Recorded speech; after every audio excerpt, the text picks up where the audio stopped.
No, I didn't. Again, it was an awful decision to have to make, but it was one that kept the club alive, inverted commas. Then we have most of 2013. I mean, it's quite winter, and then kind of rumour and hearsay starts to spring up as players start to leave and that sort of thing. But we get the sort of autumn and winter of discontent, the real ownership wranglings of the club that then leads to Omar Khan's Bulls company being placed into administration. So administration number 2. That was number 2, yeah. In January 2014. By this stage we had the podcast, didn't we? So we did. So we were sort of covering this, weren't we?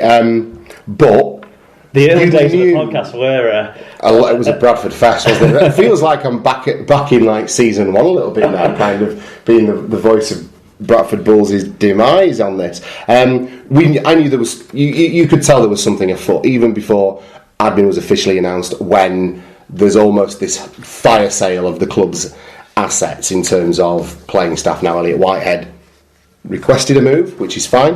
At the end of the day, players will do that from time to time. But the value that we got for a player of John Bateman's at that point potential, and now look at the realised potential, I feel indicates that there was a bit of a fire sale going on behind the scenes at Bradford in terms of we need to get some money in. And he at the time was a very, very highly thought of 17, 18-year-old forward, and I would say £80,000 for a young man of that calibre, even at that time, was a low fee, and it smacks of the club needing to offload personnel pretty sharpish. So then the first couple of months of SLP were conducted in the environment of the Bradford Bulls soap opera. Yeah, it was great. Happy times. But after a number of interesting interjections, we came up with Mark Green as the owner of the Bulls. Steve Ferris appointed as his managing director. Kept on a few other key members of staff like Robbie Hunter Paul. Yeah. Were you optimistic at this stage?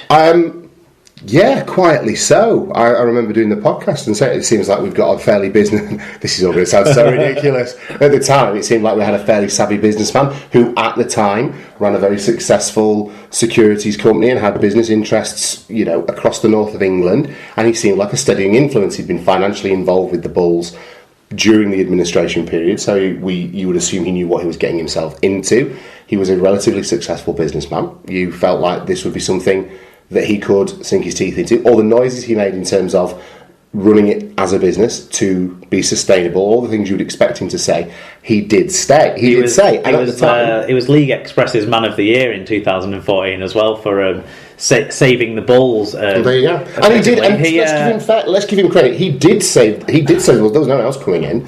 So I should mention credit to League Express and Telegraph and Argus website, as well as other normal news sources that helped me piece together a lot of this timeline.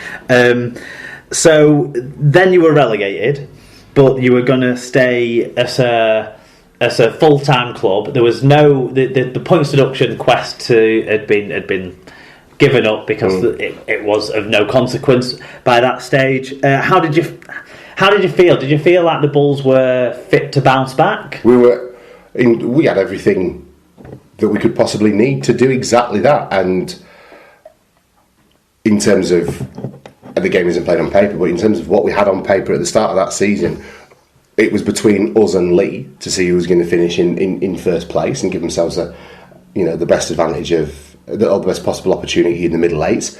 The games with Lee were all very close, and I feel like we were the equal of that side. We didn't perform consistently enough throughout the season, and that was the real shame, is that this was a group of players that in that division, being full-time, should have been winning week in, week out, and without excuses, to be honest with you. And that was the disappointing thing about that season, because and admittedly, you could argue that we came within a penalty kick of winning the £1 million game. We did enough, even in the middle eights, really, to give ourselves the opportunity to go up automatically, but we threw away results in that competition as well. Even after we'd had that cracking result against Salford down at Odsall, we threw it away against teams like Halifax. So a sideshow to that season you talked about, the 2015 season, was the Francis Cummings legal case, which to me was just another example of not necessarily running things properly, and then wasting money in the process. They could have cut a deal with Francis Cummins that maybe would have saved them the 25,000 or so in legal costs that they had to pay out as well along the way. So how did you feel at the time with that? Were you angry at Francis Cummins? Were you angry at Mark Green, the way he'd gone about the deal, or was it just starting to feel like another one of those shitty situations the Bulls are finding themselves in? To be honest, at the time, it was a blip on the Bradford radar in terms of shitty situations, mate. I felt a great deal of sympathy, not just for Franny Cummins, but for Michael Potter before that as well. It was an uphill battle, to say the least, being a Bradford Bulls coach in the last 8 to 10 years, particularly if you're going through administration. And both those coaches and the playing staff handled themselves with real dignity in really trying times. And it's not like Franny Cummins is earning Premier League football money to be a head coach. He's on. He was by far the lowest paid 30, coach. 40 grand a year. He was by far the lowest paid already a budget coach. Yeah. And I think Mark Green and I think the Bradford powers that be probably felt under a little bit of pressure to make a change, to be seen to be proactively making a change in terms of coaching, because you either sack the players or you sack the coach. Now, there were lots of things that contributed to that season being so poor for the Bulls. Well, Francis Cummins had almost Nothing got the Bulls into the playoffs Cummins. Without the points deduction. Precisely. The year before. And this is in a season when at one point we had one prop forward on the books in Manu Okafor, and we were loaning guys like Antonio Kafuzi, and we were starting wingers in the front row, and we were just annihilated in the forwards through injuries and what have you, and consequently the team couldn't play. Right, so I suppose then we jump forward. We'll sort of not go into the detail too much about all the departures during 2016, but the writing seemed to start being on the wall with lots of people who would become intrinsic to the fabric of the club leaving or citing sort of personal or secretive sort of reasons. And which indicates a lot of unrest behind the scenes, doesn't it? But we get to the end of the season, October 2016, there was the HMRC winding up order, ordered to attend court, and then obviously on the 14th of November, when the court hearing was due to take place over the amount that was owed to the HMRC, it was then that the club was actually in fact instead placed in administration by Mark Green. Obviously that would have sort of fallen sort of in the off season, and at the time, I don't know, you didn't seem to too emotionally involved in the situation. I suppose like you've become more so now that you're almost mourning the loss of a loved one. Well, at this point on the 14th of November, you got to remember that we'd had a couple of these incidents with the taxman, and it was a case of, well, we're negotiating and we're arguing and we don't think we owe that much money, and the amount of money that we were led to believe was owed by the club was relatively small compared to what the debts have now been revealed to be. So at the time, you think, well, we've had some stages of execution. They'll negotiate. They'll make the payments like they have been doing. Is it the best way to run a business? No, far from it. We're not happy about that. But experience had taught us that they make these payments, and then of course that doesn't happen, and the taxman basically stopped the fannying around and demanded his money. And at that point, the snowball had grown too big for Mark Green to handle, I think, and that was why we were placed in administration. The thing that bothered me was that as this administration has continued, it seemed more and more apparent that it was a business vehicle through which Mark Green would be able to get as much money as he could possibly get out of the Bulls in order to probably break even. I don't think he's made millions out of being the Bradford owner by any stretch of the imagination. He's not taken a penny out of the club from the statement the interview that he put in the League Express this week, but it wasn't a particularly convincing piece. It wasn't like he was challenged. Look, I'm certain he hasn't made his millions out of being the Bradford Bulls owner, but what I do think is that he came into the club as the owner, looking to make his money back that he was owed. And I think that's why he came in. And I always sort of felt that once he'd sort of taken what was owed to him in terms of the money that he'd previously pumped into the club, then he would sell it on and be out of town. And it just doesn't happen for him. I think he banked a lot on getting up into the Super League at the first attempt.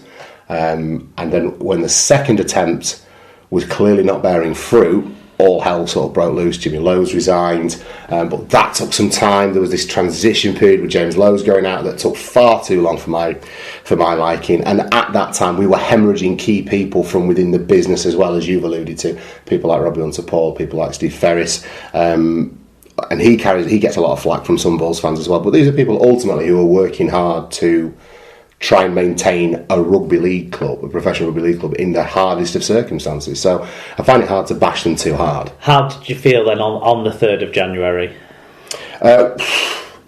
By this point, you've gone through. You're going through. The better part of 8 weeks from the 14th of November. There was the big roller coaster ride of the administration, where we were led to believe that there were multi-millionaires interested in the club, and it was nothing but positive noises. All positive, and we were all told, "Don't worry, there's something coming." That's and how much of that was brinkmanship on the part of the administrator, I don't know. How much genuine interest there really was, again, we don't know, because people were made to sign NDAs. So it's not going to be something that I ever think will ever reveal itself, even when the administrator's report comes out, because that will be a great, a blurry episode to say the least. So there was a lot of ups and downs, though, in terms of our feelings about who could be taking over the club. Some of those names that were being mentioned are still being mentioned now, in that kind of hinterland between announcing liquidation and liquidation actually beginning to take place. So we had that roller coaster over Christmas. By the time the 3rd of January rolled around, mate, honestly, it kind of felt like when your dog's dying, and that the humane thing to do is almost to put it down. The problem I have, and it'll be something that I'm certain people come back to in terms of the feedback and what have you, is that as much as I love Bradford Bulls and Bradford Northern and Bradford Rugby League, this is something that's meant to be a hub of a community in a working class part of the country, and its demise has taken food off the tables of a lot of small and medium-sized businesses. A very crucial part, a very emotional time of the year at Christmas. Although obviously there's never a good time to lose your job.